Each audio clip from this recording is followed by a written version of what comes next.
हमारे व्यस्त जीवन में ईश्वर की आवाज़ एक प्रभु को पाए हुए व्यक्ति में, प्रभु भक्त में और एक प्रभु से अनजान व्यक्ति में फ़र्क है।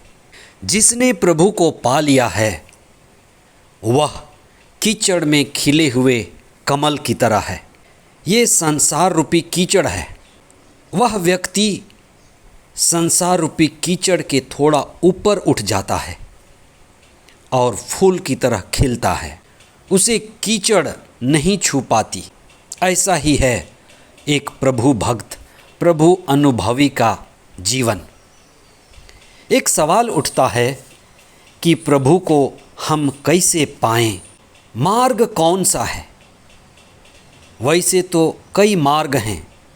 कर्म का मार्ग, ज्ञान का मार्ग, ध्यान का मार्ग, लेकिन भक्ति का मार्ग जो प्रेम का मार्ग है, पूर्ण समर्पण का मार्ग है, अहंकार को मिटाने का मार्ग है, ईश्वर पाने का एक सुगम, आकर्षक और सहज मार्ग है। आज हम उस पर विशेष चिंतन करें। 18वां सामान्य सप्ताह 9 अगस्त 2023 बुधवार। पहला पाठ गणना ग्रंथ अध्याय 13 पद संख्याएं 1 से 2, 26 से 33, अध्याय 14 पद संख्या 1 तथा पद संख्याएं 26 से 30 तथा 34 और 35। संत मत्ती का सुसमाचार अध्याय 15 पद संख्याएं 21 से 28 तक। जब भी लोग चर्च जाते हैं, मंदिर जाते हैं, प्रार्थनालय जाते हैं, पवित्र स्थान जाते हैं, तीर्थ स्थान जाते हैं, देवालय जाते हैं, और उनमें से कई लोग कहते हैं कि यदि आप उस जगह जाएंगे तो आपकी सभी मनोकामनाएं पूरी हो जाएंगी। ऐसे पवित्र स्थान के विज्ञापन भी आए दिन छपते रहते हैं। आप वहाँ जाएं, आपकी सारी मनोकामनाएं पूरी हो जाएंगी।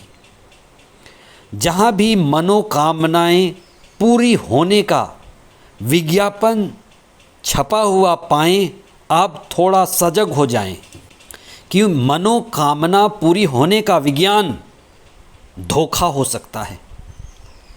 क्योंकि मन कभी भरता नहीं, मन कभी पूर्ण नहीं हो सकता। मन तो छेद घड़े की तरह है, उसमें जितना भी पानी डालो बह जाएगा। कामनाएं कभी पूरी नहीं होती। कामना, तृष्णा, वासना जो मन में भरे हैं वो कभी पूरी नहीं होंगे, वो बढ़ जाएंगे। वह ज़्यादा और मांगता है, और फिर आपकी मनोकामना पूरी नहीं होगी और बढ़ जाएगी। मन की कामना पूरी नहीं होगी, वो और बढ़ेगी। हमें चाहिए आत्मा की कामना पूरी करें, आत्मा में ईश्वर को पाएं। आज का सुसमाचार एक मुद्दा, एक विषय उठाता है कि एक व्यक्ति किस तरह से ईश्वर के पास जाए कि उसकी प्रार्थना पूरी हो, सुनी जाए। आशीष पाने का असली और वास्तविक मार्ग क्या है? सुसमाचार एक असहाय नारी और उसकी बीमार बेटी की हालत को प्रकट करता है। ये असहाय बीमार नारी और उसकी बेटी की हालत संसार की हालत है, सामान्य व्यक्ति की हालत है, आम व्यक्ति की हालत है। हम क्या करें कि ईश्वर से आशीष पाएं? वह नारी क्या करती है कि वह ईसा से आशीष पाती है, मुक्ति पाती है और अपनी बेटी के लिए चंगाई भी पाती है। एक बड़ा स्पष्ट मार्ग है, वह है भक्ति का मार्ग, समर्पण का मार्ग, ईश्वर में पूर्ण विश्वास और पूर्ण समर्पण का मार्ग। यही एक उपाय है। सुसमाचार एक ऐसी नारी का उदाहरण देता है जो यहूदी नहीं थी, गैर यहूदी थी, और ईसा कुछ अनोखी भाषा में, भद्दी भाषा का प्रयोग करते नज़र आते हैं। पहले तो ईसा कहते हैं कि पहले बच्चों को खाने दो, पहले इस्राएलियों के लिए, कुत्तों के बच्चों को बाद में, गैर यहूदियों को बाद में। क्या ईसा ऐसे कह सकते हैं? संत लूकस ने इस बात को अपने सुसमाचार में जगह नहीं दिया, ना योहन ने ही जगह दिया। वे गैर यहूदियों के बीच में कार्य किए और वहाँ ये जरूरी नहीं था। जहाँ सिर्फ यहूदी लोग रहे होंगे वहाँ ये बात घमंड के साथ, गर्व के साथ बताई गई होगी, क्योंकि वास्तव में यहूदियों के लिए सीखने की बात है। यहाँ इस नारी के द्वारा एक बड़ी शिक्षा प्रभु देते हैं जो हम सभी के लिए ज़रूरत है। यहाँ एक गहरी बात है, समर्पण की बात। पूर्ण समर्पण का विज्ञान क्या होता है। ईसा ने उस गैर यहूदी नारी की छोटी परीक्षा ली और परीक्षा लेकर के देखा कि वह कितना समर्पित और विश्वास में मजबूत महिला है।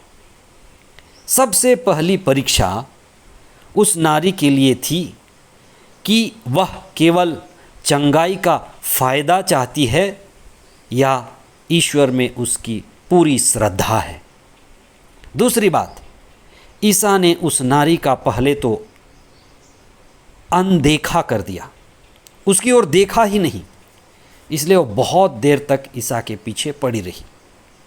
तीसरी बात, ईसा ने उनसे कहा पहले यहूदियों के लिए और बाद में गैर यहूदियों के लिए।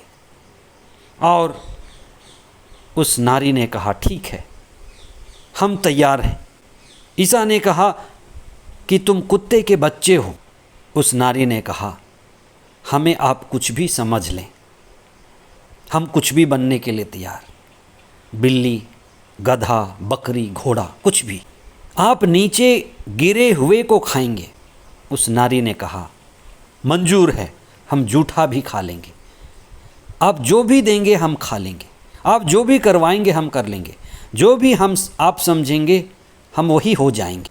ये उस नारी की परीक्षा थी और यही उस नारी की श्रद्धा थी। श्रद्धा शुद्ध प्रेम है, दया के ऊपर है, करुणा के ऊपर है। शुद्ध प्रेम को ही हम श्रद्धा कहते हैं।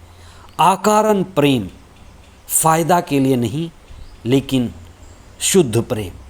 इसलिए ईसा ने चकित होकर उस नारी के विश्वास को देखकर कहा नारी आपका विश्वास अद्भुत है, अद्भुत विश्वास है, आप महान हैं। इसलिए उन्होंने उस नारी को मुक्ति का वरदान दिया। तुम्हारा विश्वास महान है, ये मुक्ति के चिन्ह का प्रतीक है। और उसकी बेटी को चंगाई मिली। हम भक्ति के मार्ग पर चलें, समर्पित होकर के चलें। पूर्ण समर्पण और पूर्ण विश्वास हमें मुक्ति की ओर ले चलता है। आज के पहले पाठ में इस्राएलियों का ईश्वर के प्रति अविश्वास की चर्चा है। प्रभु ने लोगों से कहा कि तुम कनान देश को अपने अधिकार में कर लो, मैं तुम्हारे साथ हूँ। लेकिन लोग विश्वास नहीं कर पाए। उन्होंने कनानियों को देखा कि वे बड़े कद के हैं, ऊंची कद काठी है, और वे घबरा गए। और ईश्वर ने उनको 40 साल तक उस निर्जन प्रदेश में घूमते रहने का एक तरह से श्राप।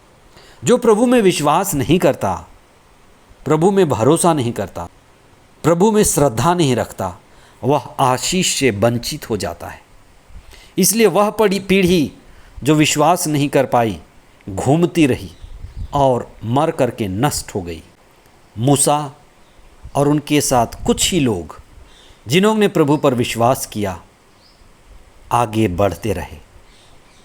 हम अपने जीवन में प्रभु को पहला स्थान दें, विश्वास के द्वारा, समर्पण के द्वारा आध्यात्मिकता के मार्ग पर बढ़ते जाएं, प्रभु से जुड़े रहें, शक्ति और सामर्थ्य पाएं, आत्मा में आनंदित रहें।